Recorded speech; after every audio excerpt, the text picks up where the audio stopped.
أما بعد فأعوذ بالله من الشيطان الرجيم بسم الله الرحمن الرحيم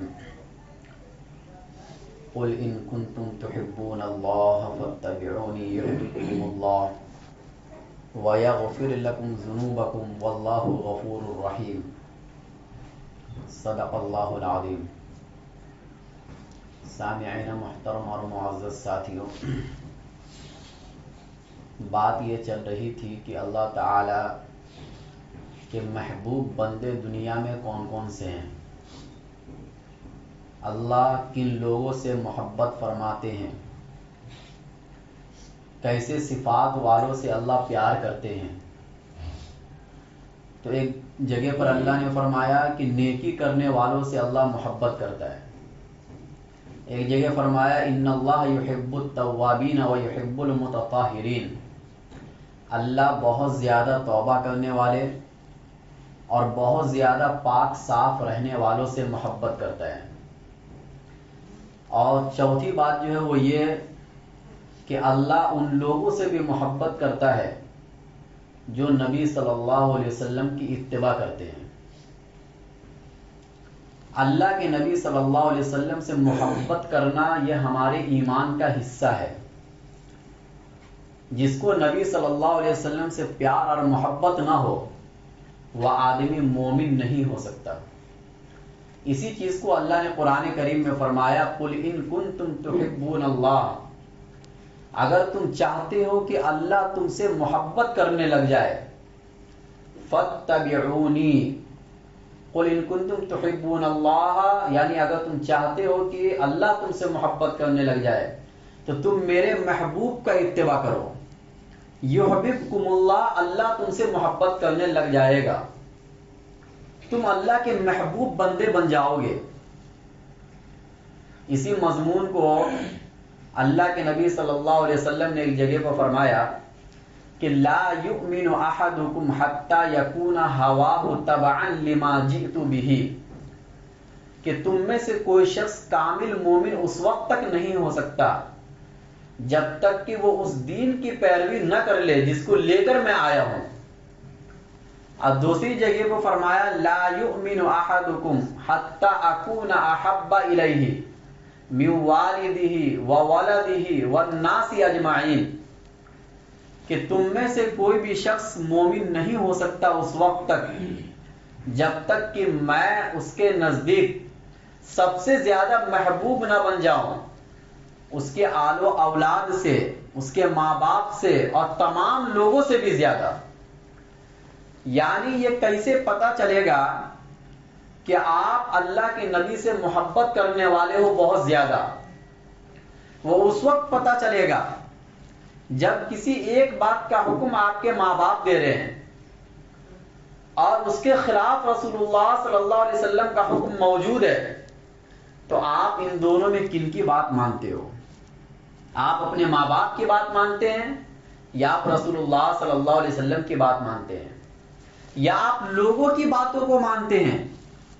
معاشرہ جیسا کہتا ہے ویسا آپ چلنے کی کوشش کرتے ہیں، یا رسول اللہ صلی اللہ علیہ وسلم جو آپ کو حکم دے رہے ہیں ویسا آپ کرنے کی کوشش کرتے ہیں؟ یہ فرق اس وقت پتہ چلے گا، یہ محبت کا اندازہ اس وقت لگایا جائے گا۔ آج ہر آدمی معاشرے میں ڈھلنا چاہتا ہے، رسم و رواج میں ڈھلنا چاہتا ہے، لوگ جیسا کہہ رہے ہیں یا لوگوں میں جیسا چل رہا ہے لوگ ویسا بننے کی کوشش کرتے تاکہ طعن و تشنیع سے بچ جائے آدمی۔ لیکن رسول اللہ صلی اللہ علیہ وسلم کیا فرما رہے ہیں کہ تم میں سے کوئی بھی آدمی اس وقت تک مومن نہیں ہو سکتا جب تک کہ تمام لوگوں سے حتیٰ کہ تمہارے ماں باپ سے بھی زیادہ محبوب نہ ہو جاؤ۔ ایک موقع پر حضرت عمر فاروق رضی اللہ تعالی عنہ نے اللہ کے نبی سے فرمایا کہ اے اللہ کے نبی، میں آپ سے بہت محبت کرتا ہوں، تمام لوگوں سے زیادہ میں آپ سے محبت کرتا ہوں، لیکن اپنی جانوں سے زیادہ محبت نہیں کرتا ہوں۔ اللہ کے نبی شروع میں جب اسلام لائے تھے اس وقت کی بات ہے، تو اللہ کے نبی صلی اللہ علیہ وسلم نے حضرت عمر فاروق سے فرمایا کہ جب تک تم اپنی جان سے بھی زیادہ محبت مجھ سے نہیں کرو گے اس وقت تک تم مومن نہیں ہو سکتے ہو۔ تھوڑی دیر رکنے کے بعد فوراً حضرت عمر فاروق نے فرمایا کہ اللہ کے رسول اب میں آپ سے اپنی جان سے بھی زیادہ محبت کرتا ہوں. یہ تھے صحابہ کرام کہ فوراً ایمان کے بعد ان کو سب سے زیادہ محبوب ہستی اگر کوئی ان کی نظر میں تھی تو وہ رسول اللہ صلی اللہ علیہ وسلم کی ذات تھی، کہ وہ سب سے زیادہ اللہ کے نبی سے پیار کرتے تھے اور پیار کرنے کا طریقہ سکھایا ہے. آدمی جب محبت کسی سے کرتا ہے تو اس کی پیروی کرتا ہے، اس کے نقش قدم پر چلتا ہے. جن باتوں کا آپ کے محبوب نے حکم دیا وہ تو کرتے ہی ہیں، جن باتوں کے کرنے کا حکم نہیں دیا لیکن صرف آپ نے اپنے محبوب کو دیکھا ہے ویسا کرتے ہوئے تو آپ بھی ویسا کرنے کی کوشش کرتے ہیں. اس کو کہتے ہیں کامل اتباع. قرآن کریم کی اس آیت میں قُلْ إِن كُنتُمْ تُحِبُّونَ اللَّهَ فَاتَّبِعُونِی اتباع کا حکم ہے. ایک ہے اطاعت، ایک ہے اتباع. اطاعت کا مطلب یہ ہوتا ہے کہ اللہ کے رسول صلی اللہ علیہ وسلم نے کرنے کا حکم دیا ہے، سنت نہیں پڑھو گے تو یہ وعیدیں ہیں، یا فلاں کام نہیں کرو گے تو یہ عذاب ہے، ڈرایا ہے اللہ کے نبی نے، یا کسی چیز کے کرنے کی ترغیب دی ہے. اور ایک یہ کہ اللہ کے نبی صلی اللہ علیہ وسلم نے کوئی حکم نہیں دیا ہے کہ آپ ایسا کرو، لیکن اللہ کے نبی نے اپنی زندگی میں ان طریقوں کو اپنایا تو ہم بھی اپنا رہے ہیں. اس کو کہتے محبت، اس کو کہتے عشق، اس کو کہتے اتباع. چنانچہ چند مثال میں آپ کو دے دوں جس سے آپ کو سمجھ میں آئے گا کہ صحابہ کرام نے اطاعت سے بڑھ کر اتباع کیا ہے، عشق کیا ہے نبی صلی اللہ علیہ وسلم سے.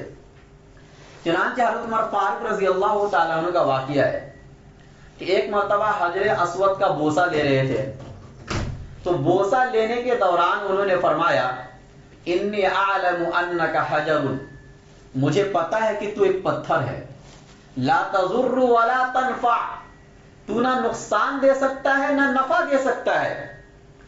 ولولا انی رأیت رسول اللہ صلی اللہ علیہ وسلم یقبلک ما قبلتک، اگر میں اپنے محبوب صلی اللہ علیہ وسلم کو تیرا بوسہ لیتے ہوئے نہیں دیکھتا تو میں تیرا بوسہ نہیں لیتا. اس سے تو ایک مسئلے کا علم ہو گیا کہ جو بہت سے لوگ یہ کہتے ہیں کہ ہم حجر اسود کی پوجا کرتے ہیں، وہ اس حدیث سے صاف اس اعتراض کا جواب نکل آیا کہ بھائی اگر آپ کسی کی پوجا کرو گے تو آپ اس کو ایسا نہیں بولو گے کہ تو نہ نقصان دے سکتا نہ نفع دے سکتا ہے. ایسا کوئی بولے گا اپنے معبود کو؟ کوئی توہین ایسی کرے گا؟ کوئی نہیں کرے گا. لیکن حضرت عمر فاروق کیا فرما رہے ہیں کہ اے پتھر تو نہ نفع دے سکتا ہے نہ نقصان دے سکتا ہے. یہ بتلانا ہے، اس بات کی طرف اشارہ کرنے کے لیے کہ ہم پتھر کو چومتے ہیں نبی کو دیکھنے کی وجہ سے.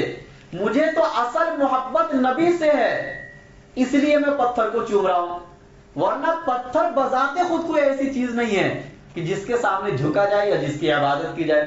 کبھی کبھی چومنا محبت میں ہوتا ہے اور کبھی کبھی کسی چیز کو چومنا عبادت کے طور پر ہوتا ہے. دونوں میں فرق ہے. مولانا شیخ علی تھانوی رحمۃ اللہ علیہ نے اس کو ایک مثال سے سمجھایا کہ جو آدمی شادی شدہ ہے وہ اپنی بیوی کا بوسہ لیتا ہے تو کیا بوسہ اس لیے نہیں لیتا ہے کہ اس کی عبادت کرتا ہے اپنی بیوی کی، بلکہ بوسہ اس لیے لے رہا ہے کہ محبت ہے. لیکن کبھی کبھی کسی چیز کو آدمی چومتا ہے بطور عبادت کے تو یہ چیز ناجائز ہے. محبت میں کوئی چیز ناجائز نہیں ہوتی ہے. تو بہرحال حضرت عمر فاروق نے فرمایا کہ مجھے اپنے محبوب سے اتنی محبت ہے کہ میں چومتے ہوئے دیکھا تو میں بھی چوم رہا ہوں. اسی طریقے سے حضرت عثمان غنی رضی اللہ تعالیٰ عنہ کا ایک واقعہ مسند احمد کے اندر ہے کہ حضرت عثمان غنی مکمل وضو کر لیے، جب پیر دھو لیے تو اس کے بعد ہنسنے لگے تھوڑا سا، اور ہنسنے کے بعد خاموش ہو گئے. تو آپ کے ارد گرد جو لوگ جمع تھے ان سے سوال کیے کہ تم کیوں نہیں پوچھتے ہو کہ مما اضحکنی، میں کیوں ہنسا، میرے ہنسنے کی وجہ کیوں نہیں پوچھتے ہو؟ کیونکہ کوئی بھی آدمی ایسے کیوں ہنس دے گا. اور حضرت عثمان غنی تو عثمان غنی ہے. تو لوگوں نے سوال کیا کہ بتائیے مما اضحکتا یا امیر المومنین، اے امیر المومنین آپ کیوں ہنسے، اس کی وجہ کیا ہے؟ تو حضرت عثمان غنی نے فرمایا کہ ایک مرتبہ اللہ کے نبی صلی اللہ علیہ وسلم اسی طرح وضو کیے. اب مکمل وضو کرنے کے بعد اللہ کے نبی صلی اللہ علیہ وسلم بھی اسی طرح مسکرائے.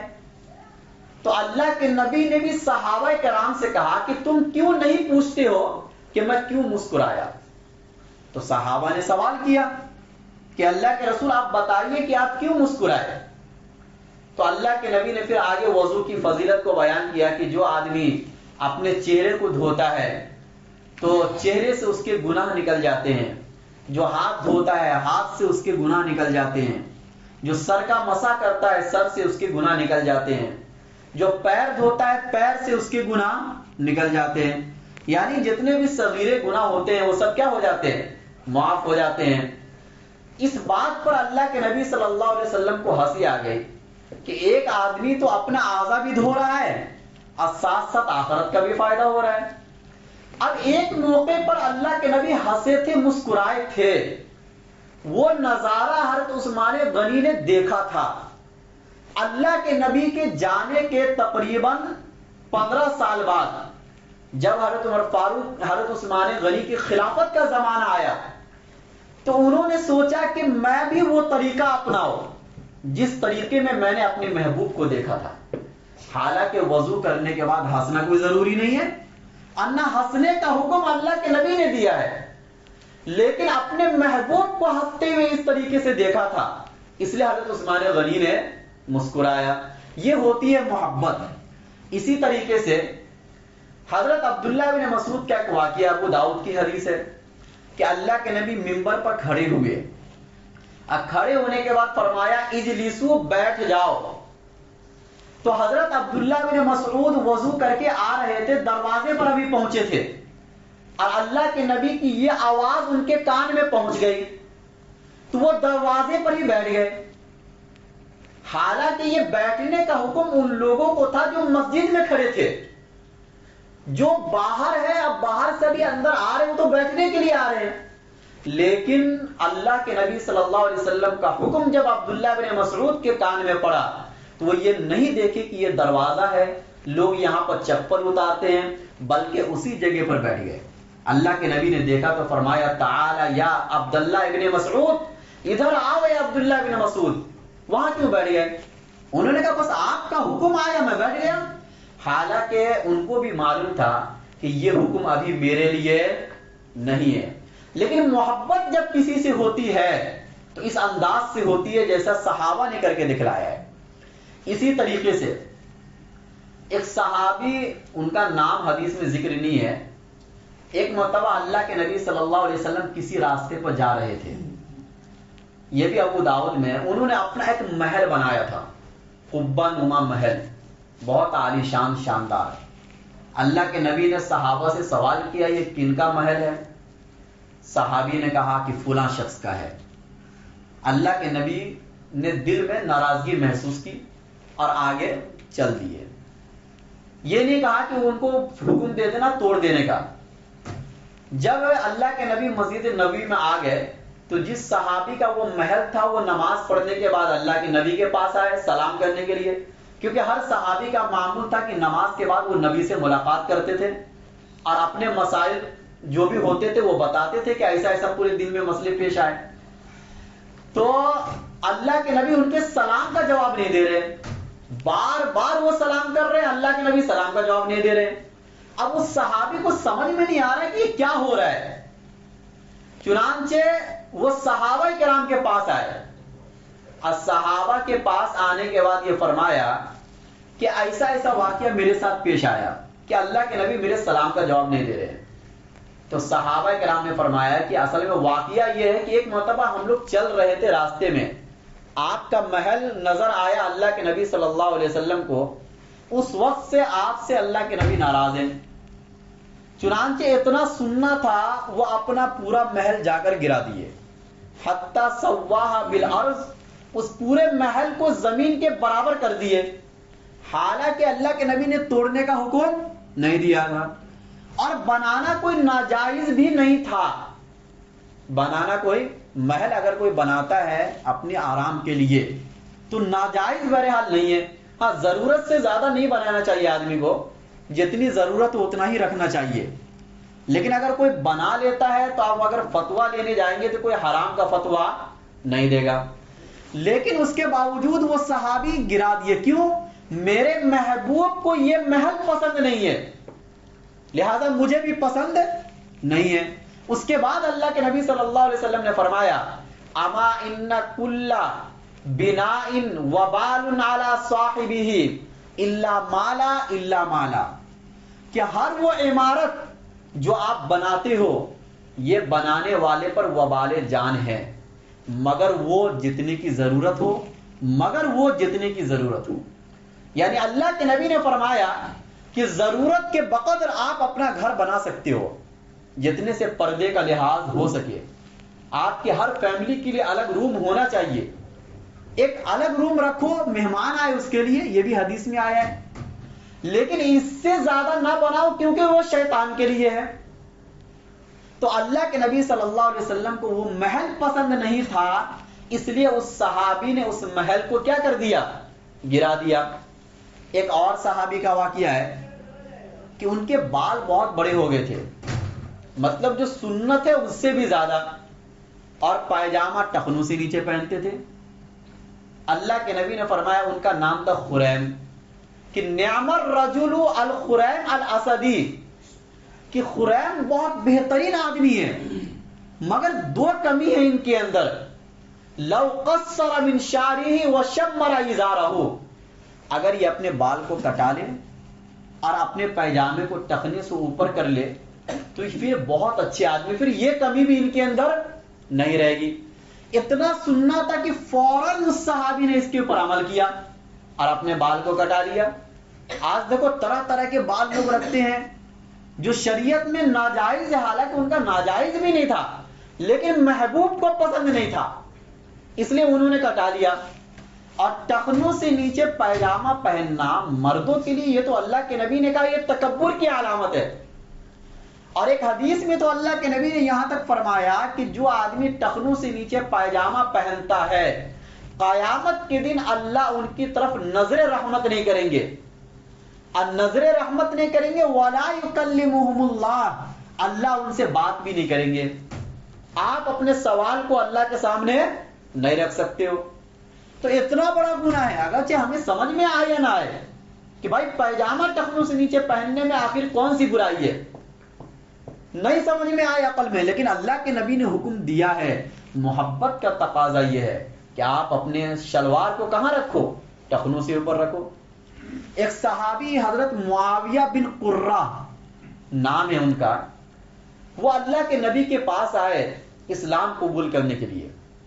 تو اس وقت اللہ کے نبی صلی اللہ علیہ وسلم کا بٹن لگا ہوا نہیں تھا، قمیص کے اندر بٹن لگا ہوا نہیں تھا، کھلا ہوا تھا. اور وہ اللہ کے نبی کے ہاتھ پر بیعت ہوئے اور اسلام قبول کر کے اپنے وطن چلے گئے. اس کے بعد سے وہ اور ان کے لڑکے دونوں کبھی بھی اپنے قمیص میں بٹن نہیں لگائے، چاہے گرمی کا موسم ہو اور چاہے ٹھنڈی کا موسم ہو. بٹن لگانا چھوڑ دیے. کیوں؟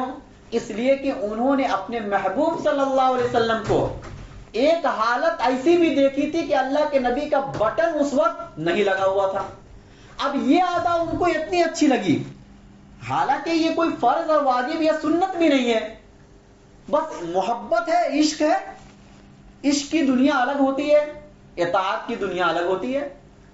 اسی طرح حضرت انس رضی اللہ تعالیٰ عنہ کا واقعہ ہے کہ ایک درزی نے اللہ کے نبی صلی اللہ علیہ وسلم کو دعوت دی اپنے گھر پر، اور اس نے کدو کا سالن بنایا. اللہ کے نبی صلی اللہ علیہ وسلم کدو تلاش کر کر کے کھا رہے ہیں. تو حضرت انس نے اس وقت تو ایسا کیا کہ جتنے کدو تھے سب اللہ کے نبی کی طرف کر دیے کہ جب نبی کو پسند ہے تو اللہ کے نبی پورا کھا لے. اس کے بعد سے کبھی بھی ان کا سالن ایسا نہیں ہوا جو بغیر کدو کے ہو، پوری زندگی وہ کدو کھائے. ایک مرتبہ کا واقعہ ہے، امام اعظم ابو حنیفہ رحمۃ اللہ علیہ کے ایک شاگرد گزرے امام ابو یوسف رحمۃ اللہ علیہ. ان کی مجلس میں یہ حدیث بیان ہوئی کہ اللہ کے نبی صلی اللہ علیہ وسلم کو کدو پسند تھا، اور یہ بخاری میں یہ حدیث موجود ہے. تو ایک شخص کھڑا ہوا, اس نے کہا کہ مجھے کدو پسند نہیں ہے. کیا کہا؟ مجھے کدو پسند نہیں ہے. امام ابو یوسف رحمۃ اللہ علیہ تلوار اٹھا لیے اور کہا کہ فوراً تو کلمہ پڑھ ورنہ اس تلوار سے تیری گردن اڑا دوں گا. ایک چیز پیارے نبی کو محبوب ہو, اب تو یہ کہے کہ مجھے پسند نہیں ہے, تو بولنے والا کون ہوتا ہے؟ یہ پیار تھا صحابہ کا, تابعین کا. اور حضرت عبداللہ ابن عمر جو حضرت عمر فاروق کے بیٹے تھے, عشق کی دنیا میں ان کی مثال بیان کی جاتی ہے. ویسے تو تمام صحابہ اللہ کے نبی سے پیار کرتے تھے, محبت کرتے تھے, لیکن عبداللہ ابن عمر رضی اللہ تعالی عنہ پیار اور محبت میں انتہا کر دیے تھے. صحابہ میں مشہور ہو گئے تھے عاشق رسول. حضرت عبداللہ ابن عمر کس طریقے کا پیار کرتے تھے؟ اگر اللہ کے نبی صلی اللہ علیہ وسلم جس راستے سے سفر کرتے تھے اسی راستے سے عبداللہ ابن عمر سفر کرتے تھے. اگر سفر کے دوران کہیں پر اللہ کے نبی تھوڑا ہٹ جاتے تھے راستے سے, یعنی اس طرف سے اس طرف ہو جاتے تھے, حضرت عبداللہ ابن عمر اس جگہ پر رک کر اس طرف سے اس طرف ہو جاتے تھے. حتیٰ کہ حدیث میں یہ بھی آتا ہے کہ سفر کے دوران کہیں پر اللہ کے نبی صلی اللہ علیہ وسلم رکے قضائے حاجت کے لیے, عبداللہ ابن عمر بھی اس جگہ پر رکتے تھے قضائے حاجت کے لیے, اور وہاں پر قضائے حاجت کرتے تھے. ہر سال حج کرتے تھے, اور میدان عرفات میں جہاں پر اللہ کے نبی صلی اللہ علیہ وسلم قیام فرماتے تھے عبداللہ ابن عمر بھی وہیں پر قیام فرماتے تھے. حتیٰ کہ ایک درخت کے سائے میں اللہ کے نبی صلی اللہ علیہ وسلم آرام فرما لیے تھے ایک وقت. اب اس درخت کو اتنا سنبھالنے لگے عبداللہ ابن عمر, ہمیشہ پانی اس میں ڈالتے تھے تاکہ کبھی بھی اس درخت کے پاس سے گزروں تو میں بھی یہاں پر تھوڑا سا بیٹھوں, کیونکہ میرے محبوب صلی اللہ علیہ وسلم یہاں پر بیٹھے تھے. حتیٰ کہ بخاری کی حدیث میں آتا ہے کہ ان کے ایک شاگرد نے ان سے فرمایا کہ کچھ کام کرتے ہوئے میں آپ کو دیکھتا ہوں, دیگر صحابہ کو ایسا کرتے ہوئے نہیں دیکھتا ہوں. نمبر ایک, جب آپ طواف کرتے ہیں تو طواف کے دوران 2 رکن کا آپ استلام کرتے ہیں, باقی رکن کا استلام نہیں کرتے ہیں. نمبر 2, آپ وہ جوتا پہنتے ہیں, اس چمڑے کا جوتا پہنتے ہیں کہ جس چمڑے کے اوپر بال نہیں ہوتا ہے. اور نمبر 3, آپ زرد رنگ کا کلر پسند کرتے ہیں, مطلب کپڑوں کے لیے پیلے رنگ کا. اور نمبر 4 انہوں نے فرمایا کہ ہر آدمی جب چاند حج کا دیکھتا ہے اسی وقت سے احرام باندھ لیتا ہے, اور آپ 8ویں تاریخ میں جا کر احرام باندھتے ہیں. یہ 4 کام اکٹھا آپ ایسا کرتے ہیں جو کسی اور کو ہم نے کرتے ہوئے نہیں دیکھا. تو حضرت عبداللہ ابن عمر نے چاروں کا جواب دیا کہ میں نے اپنے محبوب صلی اللہ علیہ وسلم کو یہ 4 کام کرتے ہوئے اپنی آنکھوں سے ایسا ہی دیکھا ہے. اب دیگر صحابہ نے کچھ اور بھی عمل دیکھا ہوگا, میں نے نہیں دیکھا ہے, اس لیے میں یہی طریقہ اپناتا ہوں. تو اتنا پیار, اتنی محبت حضرت عبداللہ بن عمر کو نبی صلی اللہ علیہ وسلم سے. یہ چند مثال کے طور پر میں نے ذکر کیا, ورنہ کتابیں اس سے بھری پڑی ہے کہ صحابہ کرام نے وہ کام کر کے دکھلایا ہے اللہ کے نبی صلی اللہ علیہ وسلم کی محبت اور عشق میں جو نہ ضروری تھا اور نہ جس کے بارے میں اللہ تعالیٰ قیامت کے دن سوال کریں گے. لیکن پھر بھی محبت نام ہے اس چیز کا کہ آپ جیسا اپنے محبوب کو کرتے ہوئے دیکھو ویسا آپ کرنے لگ جاؤ. اصل میں مسئلہ یہ ہے کہ ہمیں اپنے نبی صلی اللہ علیہ وسلم کی محبت کا اندازہ نہیں ہے کہ ہمارے محبوب ہم سے کتنا پیار کرتے ہیں. جب ایک آدمی کو یہ اندازہ ہو جائے گا کہ نبی صلی اللہ علیہ وسلم آپ سے کتنا پیار کرتے ہیں تو پھر آپ بھی نبی صلی اللہ علیہ وسلم سے پیار کرنے لگ جاؤ گے. ایک موقع پر اللہ تعالیٰ نے سورہ توبہ کے آخر میں فرمایا کہ لَقَدْ جَاءَكُمْ رَسُولٌ مِّنْ أَنفُسِكُمْ عَزِيزٌ عَلَيْهِ مَا عَنِتُّمْ حَرِيصٌ عَلَيْكُمْ بِالْمُؤْمِنِينَ رَءُوفٌ رَحِيمٌ, کہ تحقیق کہ تمہارے پاس ایک رسول آیا جو تم میں سے ہے, یعنی انسان ہے. عزیزٌ علیہ ما عنتم, تمہیں کوئی تکلیف پہنچتی ہے, کوئی مصیبت پہنچتی ہے, تم کو مصیبت کا پہنچنا نبی کو بہت ناگوار گزرتا ہے، بہت گرا گزرتا ہے۔ اگر صحابہ کو پریشانی کے عالم میں نبی دیکھتے تھے تو اللہ کے نبی کو بھی اچھا نہیں لگتا تھا۔ حریص علیکم، وہ نبی تمہارے ایمان کے حریص ہیں، تمہاری بھلائی کے حریص ہیں۔ وہ ہر وقت یہی سوچتے کہ تمہیں نفع کیسے پہنچے۔ بالمومنین رؤوف الرحیم، اتنا زیادہ تم سے محبت کرنے والے ہیں کہ جو میری صفت تھی رؤوف اور رحیم، وہ میں نے اپنے پیغمبر کو دے دیا۔ یعنی اللہ تعالیٰ کو سمجھانا ہے کہ محمد تم سے کتنا پیار کرتے ہیں، اس کے لیے کوئی اور لفظ نہیں تھا۔ اللہ نے کہا کہ جو لفظ تم میرے لیے استعمال کرتے ہو رؤوف الرحیم، وہ لفظ میں نے اپنے پیغمبر کو دے دیا۔ اتنا پیار وہ تم سے کرتے ہیں۔ اگرچہ اللہ کا پیار کرنا، نبی کا پیار کرنا الگ معنی میں ہے، لیکن لفظ استعمال کیا گیا۔ طائف کے موقع پر جب فرشتوں کو اللہ تعالیٰ نے بھیجا تھا کہ دو پہاڑوں کو ملا دو تاکہ یہ طائف والے پس جائے، تو اگر اللہ تعالیٰ چاہتے، چونکہ اللہ تعالیٰ کو تو آگے کا علم ہے، اللہ کو معلوم تھا کہ اللہ کے نبی منع کر دیں گے اور اس طرح کرنے نہیں دیں گے فرشتوں کو، اس کے باوجود فرشتوں کو بھیج رہے ہیں اللہ تعالیٰ یہ بتانے کے لیے کہ تمہیں ابھی میرے محبوب کے محبت کا اندازہ نہیں ہوا ہے کہ وہ کتنا امت سے پیار اور محبت کرتے ہیں۔ تھوڑا جا کر تم بھی نظارہ دیکھ لو کہ نبی تمہیں کیا جواب دیتے ہیں۔ اور نبی کا جواب تو یہی آئے گا کہ میرے ساتھ انہوں نے بدسلوکی کی ہے اور برا کیا ہے، لیکن اس کی وجہ سے ان کو نہ پیسا جائے دو پہاڑوں کے بیچ میں، کیونکہ آئندہ ان کی نسل میں سے لوگ ایمان لانے والے بن جائیں گے۔ اتنا پیار تھا اللہ کے نبی صلی اللہ علیہ وسلم کو اس امت سے، لیکن ہمیں نبی کے پیار کا اندازہ نہیں ہے، اور ہم نے چند رسم و رواج کا نام نبی سے پیار رکھ دیا ہے۔ حالانکہ پیار کچھ الگ چیز ہے، اتباع کا نام ہے، پیروی کا نام ہے، کرنے کا نام پیار ہے، لفاظی کا نام پیار نہیں ہے۔ زبان سے 1000 مرتبہ تم ادا کر دو کہ میں نبی سے پیار کرتا ہوں، بہت پیار کرتا ہوں، میں عاشق رسول ہوں، 1000 مرتبہ کہنے سے بھی آپ عاشق رسول نہیں بنو گے۔